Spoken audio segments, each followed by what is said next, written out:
Hello, I am Gigi Dawn, and welcome to Setting the Record Straight.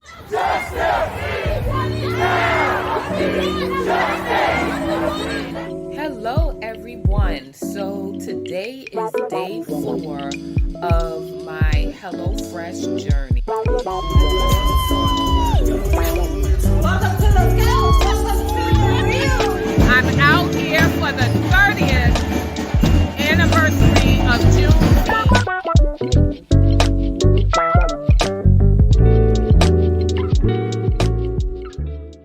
Hello, and welcome to STRS Live, Setting the Record Straight. I am your host, Gigi Dawn, and today we are going to be taking our information and education on community land trust to the next level. If you didn't get an opportunity to check out my video that I posted on my channel, I went to a community land trust town hall meeting, which was sponsored by Goddard Riverside Law Project.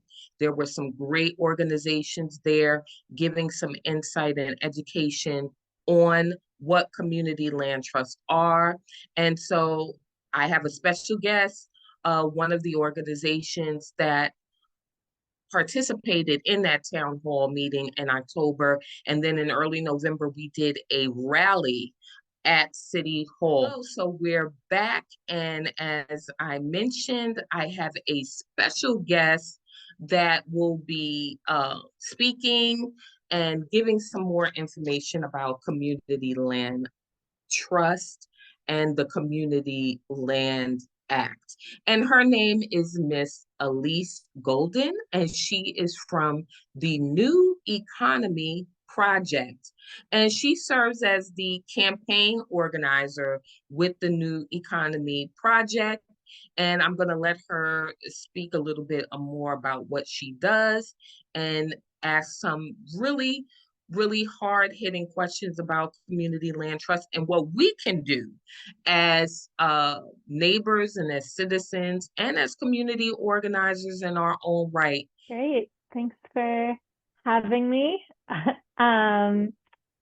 My name is Elise Goldin. I'm the Community Land Trust campaign organizer at New Economy Project. And New Economy Project, just for background, is a citywide organization that is fighting for a new economy that works for all New Yorkers, that's rooted in racial, economic, and ecological justice. And so part of our work at New Economy Project is working to actually build that new economy. So we're working to support worker co-ops, cooperatively run businesses, as well as a public bank in New York and community land trusts. So cooperatively or democratically controlled land and housing. So my work at New Economy Project is to support the growing movement of community land trusts across New York City, and help to coordinate our network, which we call nicely the New York City Community Land Initiative, where we have about 20 community land trusts from across the city, as well as technical assistance providers and other supporters.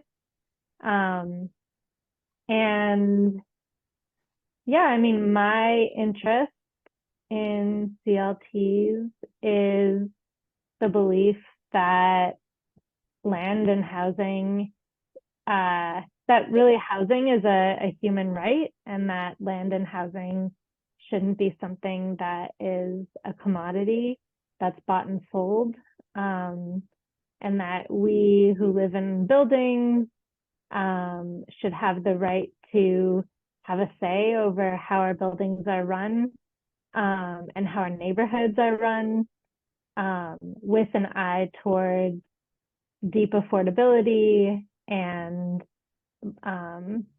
anti-displacement. So that's my interest.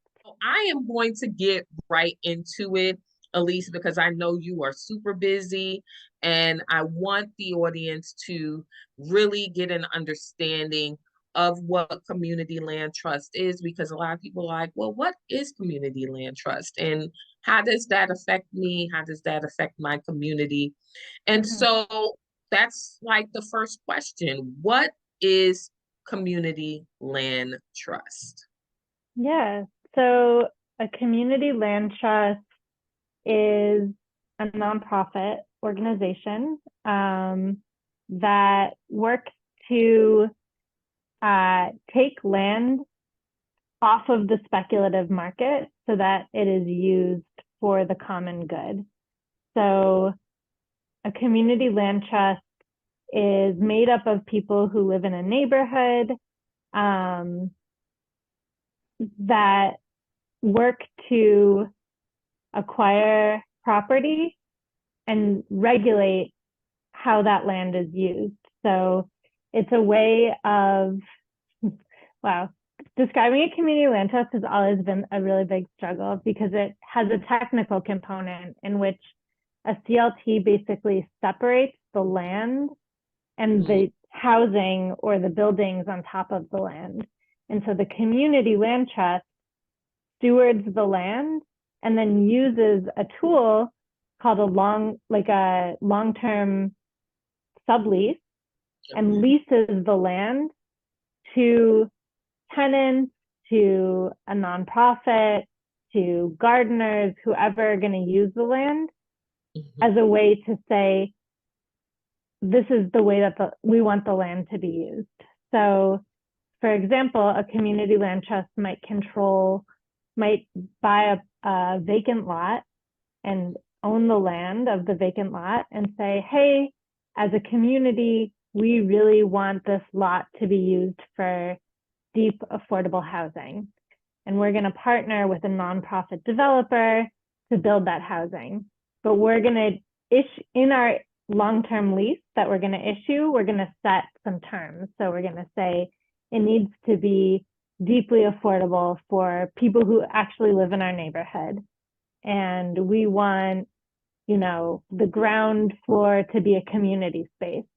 So we're going to find a developer who's going to actually work with us, and we're going to be able to keep them accountable because we're going to maintain the control of the land under the building. And additionally, if that landlord, if that nonprofit group ever wants to sell the land or sell their building, they can't just go to the open market. The CLT, which owns the land, is going to retain control. And that way is going to be able to keep that land affordable off of the speculative market and be able to keep it permanently in the hands of the community. And so, like any nonprofit, it's not going to be like a magic fix, right? Just because there's a community land trust. There's a few ways that a CLT, a community land trust, kind of keeps checks and balances. So one of the ways that it does that is through its board structure, where it says that 1/3 of the board needs to be tenants or those who are actually using the land to have some say over how the land is used. 1/3 of the board needs to be the broader community who actually cares about, the deep affordability and the common good of the larger neighborhood. It's not just about this parcel of land or this building, it's about the greater good. And then 1/3 is advisors, technical assistance providers, etc. But through that board structure and ideally, powerful ongoing organizing, the larger community is able to have a say in how that land is used and is able to ensure that that land is being used for the needs and desires of the community. Thank you very much for that explanation. And I know some people are like, what? I can own land in New York City, because a lot of people are usually people have the understanding that they can't own the land, like the plot. They can own the structure of housing stock here or just real estate here in New York City. So this kind of gives a better explanation on how the ownership is obtained. Right. And one other thing I can say about a community land trust is that it's a really flexible model.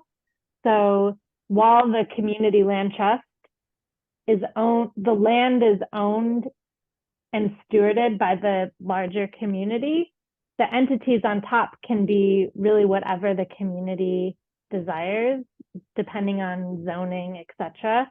But it could be housing, it could be multifamily housing, a rental property, it could be a limited equity co-op where the tenants or the residents own their own building. It could be a single family home where there's a homeowner who owns the home, but the land under the home remains in control of the community land trust. So, or it could be a commercial space, a community center, a garden, whatever we can dream of, it can be. So just to say that, yeah, a person can still be a homeowner and own their home, but have it sit on top of a community land trust.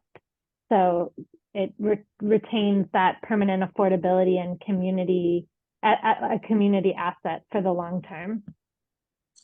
Excellent. Thank you so much for that explanation. And so we're going to dive back into some questions, and I'm going to kind of go out of order of what I was thinking, but you brought up some great pieces in your last explanation. So I wanted to know why or where does affordability stand in New York City? And it's a two-part question. So it's where does affordability stand in New York City? And is New York City creating enough affordability to accommodate the low income population? So the first part is, where does affordability stand in New York City?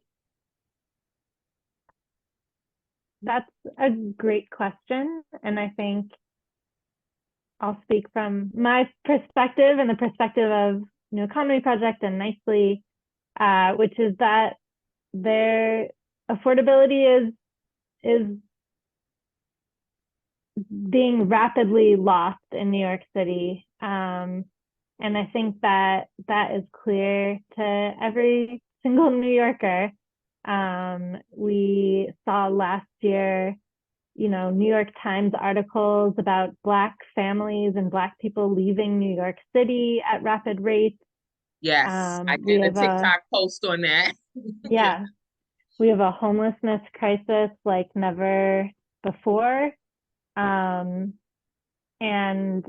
we have seen the small amount of housing that's being built is not being built for the New Yorkers who really need it, who are in the shelters or at risk of losing their homes. And we have a mayor that is largely in control of our rent guidelines board, who is raising our rent 5% for rent stabilized tenants during this very horrific moment of homelessness and rents already rising. I mean, I could go on and on, as could we all, right? So affordability is really slipping away from us. I'll also just add, there are so many non-rent stabilized housing units across New York City, millions, where there's no rental protections and landlords can really just raise the rent to whatever they want. And that too is really creating a home, is building on the existing housing and homelessness crisis. And that's why we need bills like good cause eviction. We need the Rent Guidelines Board to actually listen to tenants who are testifying and look at the data of lack of affordability.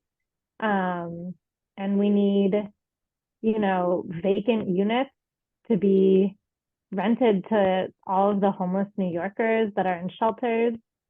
And we need protections against all of the speculation and rising, just rising rents and just like over speculation of land and housing across the city. And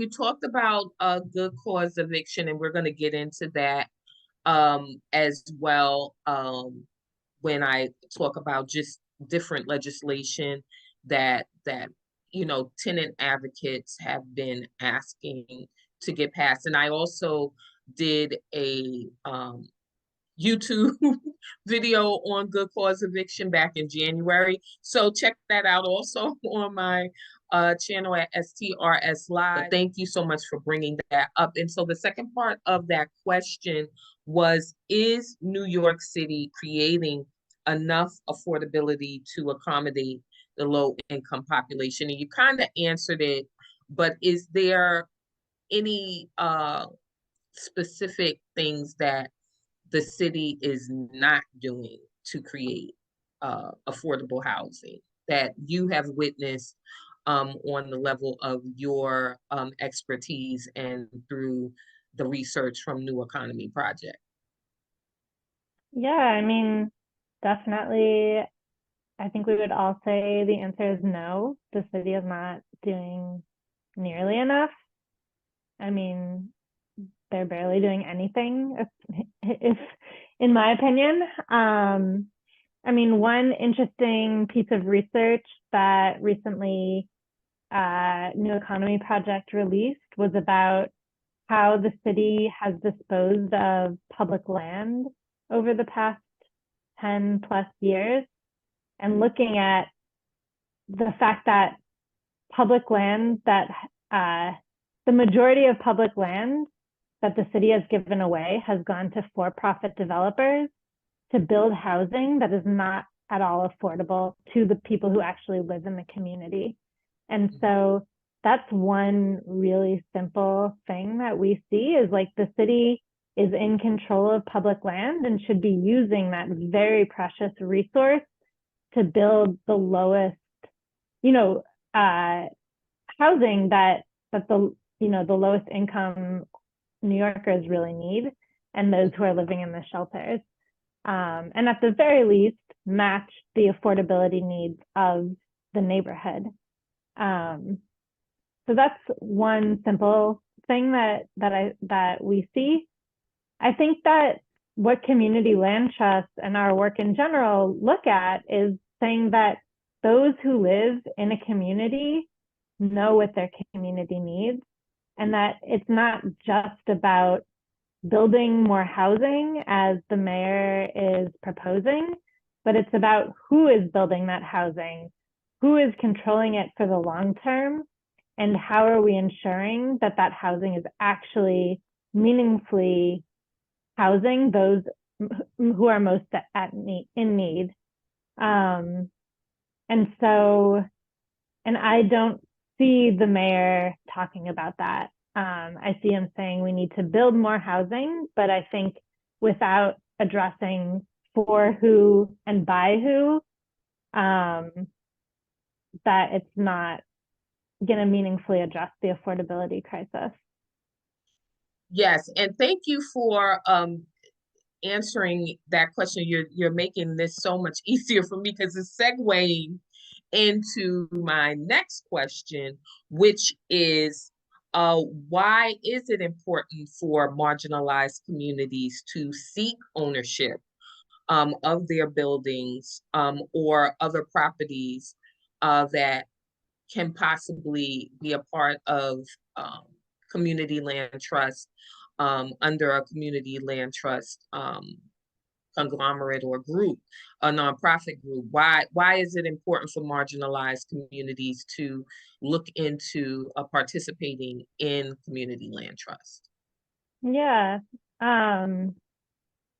So I just want to be clear, as a white non-New Yorker, I'm not trying to speak for marginalized communities here in New York, but I will say that through my work with Nicely, really seeing the amazing organizing that Black, Brown, immigrant communities are doing to form really powerful community land trusts in their neighborhood. The messages that they're putting forth is that we in our neighborhoods that have been really disinvested from for decades and have seen massive displacement and speculation, we're the ones who know what we need and how to take care of our neighborhood in a way that's actually going to take into consideration the real transformative changes that we need. And so I also want to be clear that when we talk about ownership, we're not talking about traditional models of homeownership that many people think of, where you might buy a building or you might buy a home for, let's say $50,000, and then in a few years or even after a long period of time, resell that home for $1 million. We're talking about community ownership as a way to stabilize neighborhoods, to keep people in the neighborhood, to allow local businesses to be able to thrive, and to ensure permanent affordability in homes. So the idea with a community land trust to have community ownership would be to, again, as I said before, take land and housing off of that speculative market so that community can have a say in how it's used, with an eye towards, again, racial economic justice and the overall benefit of the neighborhood. And so I think that what communities are saying as they organize the community land trusts in their neighborhoods is to say that we don't want private investors to come into our neighborhood and displace us and build housing that's not for us and make decisions over development in our neighborhood without consulting us, and to do all of that and make millions and millions of dollars. Instead, we want to have control over what happens in our neighborhood. We want to say how development should play out, and we want to do that in a way that keeps us all here and keeps us all healthy and safe and able to stay in our neighborhoods for the long term. What are some of the local legislation that needs to pass, and how can we as voters and constituents support these pieces of legislation? Yeah, great question. So we at Nicely and dozens of other organizations have put forth a package of bills that we call the Community Land Act. I think we have about 130 organizations signed on to support this set of bills. And all of the bills are working to take land and housing off of the speculative cycle and put it into the hands of communities via community land trusts or local nonprofit housing providers. So I can talk briefly about what the bills are. So yes, the please. First bill is called, and they all sort of speak to some of what we've been talking about already. The first bill is Public Land for Public Good, which says that when the city is getting rid of its public land and a community land trust or a nonprofit is applying to take control of that land, that they should be prioritized over for-profit developers. That public land is a really finite and precious resource and should be used for the benefit of the community, not handed off to private developers to just make money. And again, we've seen that when CLTs or nonprofits have control of that land, that they're, I forget the exact statistics, but they're much, much, much more likely to build the deep levels of affordable housing that we really need. So that's the first bill. The second bill is called COPA, Community Opportunity to Purchase Act. And that's a bill that says when a landlord is selling their building, that before it goes to the open market, that community land trusts and nonprofits should have the first opportunity to make an offer on that property. That's so important. that it can be permanently affordable. And we've seen COPA and other policies like that being passed all around the country, and it's a really successful tool to preserve affordability. Similarly, we're working on a bill on the state level, and we have a resolution in the city to support it. The bill is TOPA, Tenant Opportunity to Purchase, that says it's even stronger, right? If you're a tenant living in a building, then Right. you are going to have the right to make an offer on that building with your neighbors if that building goes up for sale. Or you can assign your rights to a group like a community land trust to do that for you. So again, really powerful tool that would increase community and tenant ownership. And then the last bill in the Community Land Act, actually it's not quite a bill yet, but it's a policy that we're working to shift and will hopefully be a bill soon.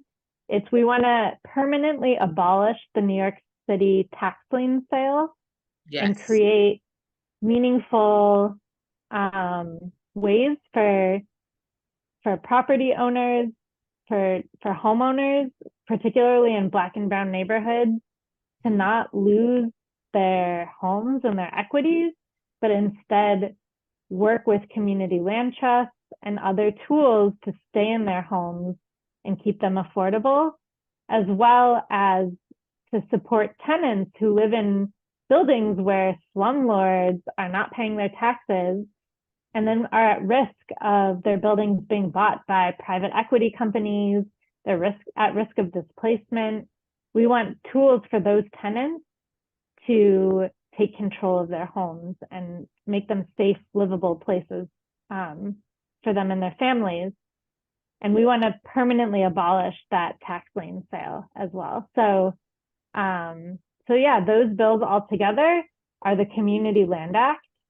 And we're calling on City Council, we're calling on the Speaker, Adrienne Adams, and the Mayor to support these bills and to pass them.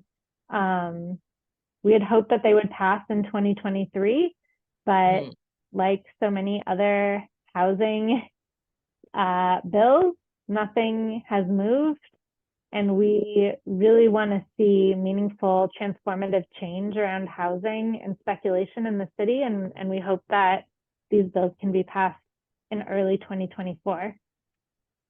And why do you think the city council in particular has not moved the Community Act package? Community Land Act package. Yeah, I think the answer is there are a few reasons.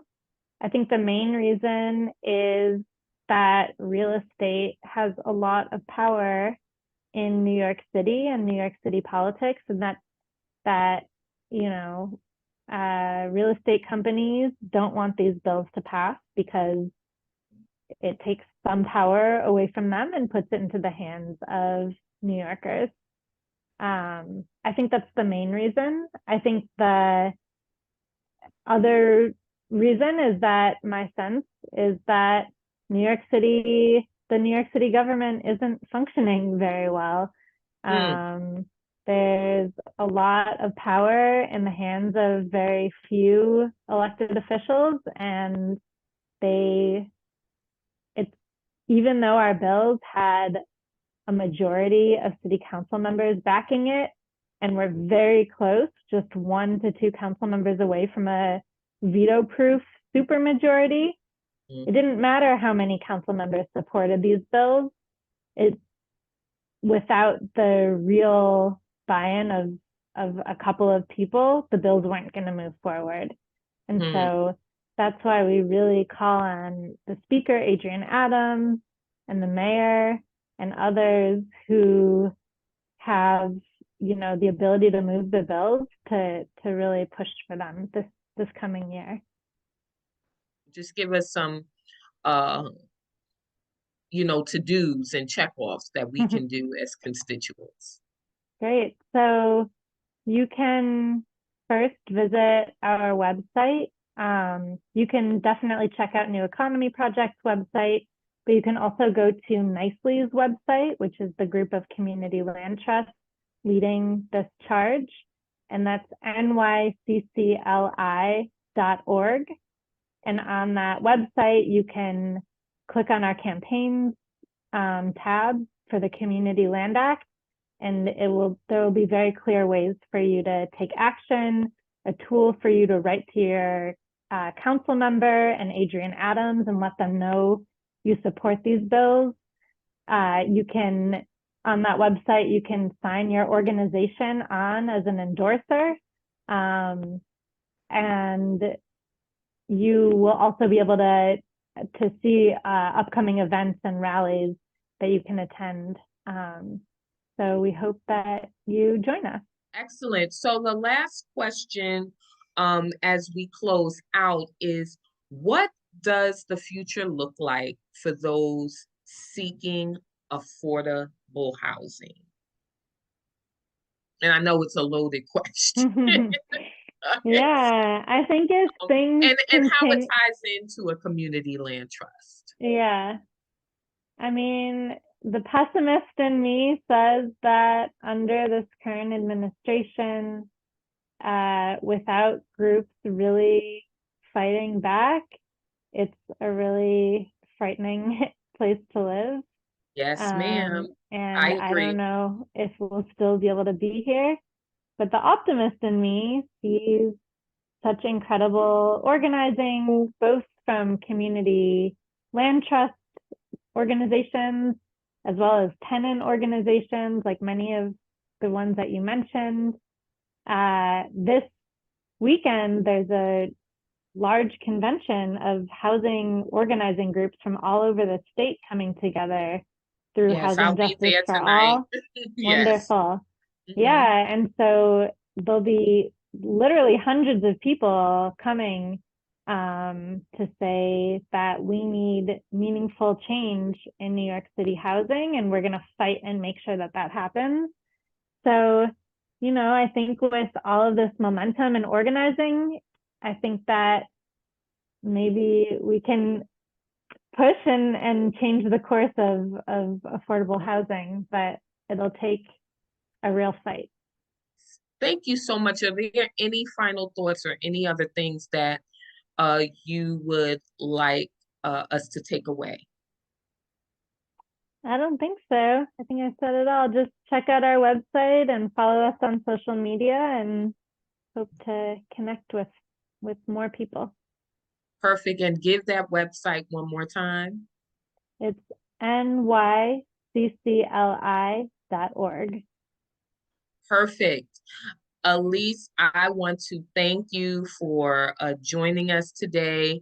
I want to thank you for taking the time out of your busy schedule to educate us on the Community Land Trust as well as the Community Land Trust Act. There are some bills, as Elise mentioned, that we need to keep our eye on. We need to call our councilmen and councilwomen and our speaker and our mayor and let them know we need to get this legislation passed in 2024. There's no need for anyone sitting on this. We need to take action now. Thank you so much, Elise. We welcome all participants who are housing advocates to check out my channel at STRS Live. And until next time, see you soon. Thanks for watching our channel, Setting the Record Straight, STRS Live. Want to hear more content? Please subscribe to our channel. Click the like button, share, and follow. And please leave a comment. If you would like to see more, please check out our website at www.strslive.com.